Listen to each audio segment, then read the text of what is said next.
2026 December లోపల Indian prime మినిస్టర్గా యోగి ఆదిత్యనాథ్ రావడం జరుగుతుంది. జై శ్రీరామ్. 2022 నుంచి 2025 అక్టోబర్ వరకు మొత్తం 19 ప్రెడిక్షన్స్ అనేవి నేను చెప్పినట్టు జరిగినాయి.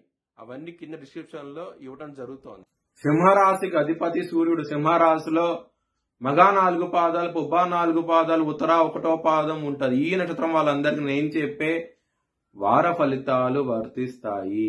ఈ వారంలో సింహరాశి వారికి లాభస్థానంలో గురువు గారు యోగిస్తున్నారు, రవి యోగిస్తున్నాడు 4వ స్థానంలో, శుక్రుడు యోగిస్తున్నాడు, బుధుడు యోగిస్తున్నారు, 4 గ్రహాలు యోగిస్తున్నాయి. మీరు కనుక సుబ్రహ్మణ్య స్వామిని ఆరాధిస్తే కనుక ఈ వారంలో చాలా మంచి ఫలితాలు ఉంటాయి. అలాగే నల్ల నువ్వులు దానం చేయండి. అష్టమంలో శని ఉన్నారు, దానికోసమే మీరు నల్ల నువ్వులు దానం చేసిన బ్రాహ్మణుడికి చాలా మంచి ఫలితాలు ఉంటాయి. గురువారం రోజున ముఖ్యమైన పనులు స్టార్ట్ చేశాను, ఖచ్చితంగా విజయం సాధిస్తారు. అలాగే శనివారం రోజున, సోమవారం రోజున మాత్రం ముఖ్యమైన పనులు స్టార్ట్ చేయకండి. స్టార్ట్ చేస్తే కనుక వ్యతిరేకత ఫలితాలు వస్తాయి, ధన నష్టం వచ్చే అవకాశం ఉంటుంది. కొంచెం జాగ్రత్త తీసుకోండి. సింహరాశి వారికి ధనపరంగా మాత్రం ఎటువంటి లోటంటూ ఉండదు. కుటుంబ పరంగా మాత్రం ఇబ్బందులు ఉంటాయి. ఎందుకంటే శనిగారి దృష్టి 2వ స్థానం మీద పడుతోంది.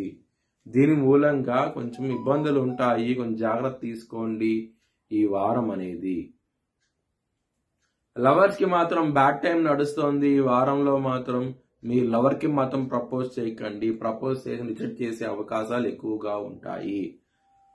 పంచమంలో కుజుడున్నాడు. శని గారి దృష్టి కుజుడు దృష్టి శని మీద ఉంటుంది. సో పంచమంలో కుజుడున్నాడు కాబట్టి, శని గారి దృష్టి ఉన్నది కాబట్టి మీ లవర్ కి మాత్రం ప్రపోజ్ చేయకండి. రిజెక్ట్ చేసే అవకాశాలు ఎక్కువగా ఉన్నాయి ఈ వారంలో.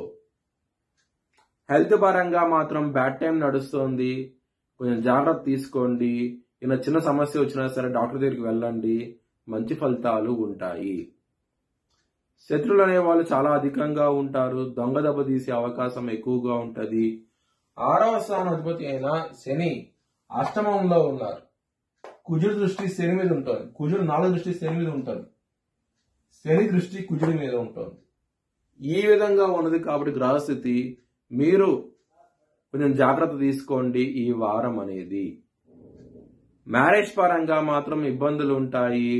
మీ పార్ట్నర్తో గొడవలు అనేవి ఎక్కువగా ఉంటాయి. అండర్స్టాండింగ్ ప్రాబ్లం ఉంటుంది. కొంచెం జాగ్రత్త తీసుకోండి. బిజినెస్ పరంగా మాత్రం చాలా బాగుంటుంది. బిజినెస్ పరంగా పెట్టుబడి ఎక్కువ పెట్టండి. మంచి లాభాలు చూస్తారు ఈ వారంలో. వృత్తి పరంగా చాలా బాగుంటది ఈ వారం అనేది. దశమాధిపతి అయిన శుక్రుడు మీకు 4వ స్థానంలో ఉండటం మూలంగా మంచి ఫలితాలు ఉంటాయి వృత్తి పరంగా మాత్రం. అలాగే కార్స్ కొంటాము, అలాగే ప్లాట్స్ కొంటాము, గృహం కొనుక్కోవటం, ఇలా మంచి జరిగే అవకాశం ఉంటుంది ఈ వారంలో మాత్రం. మీ భవిష్యత్ వివరాల కోసమై HLN జ్యోతిష్యాలను సంప్రదించండి.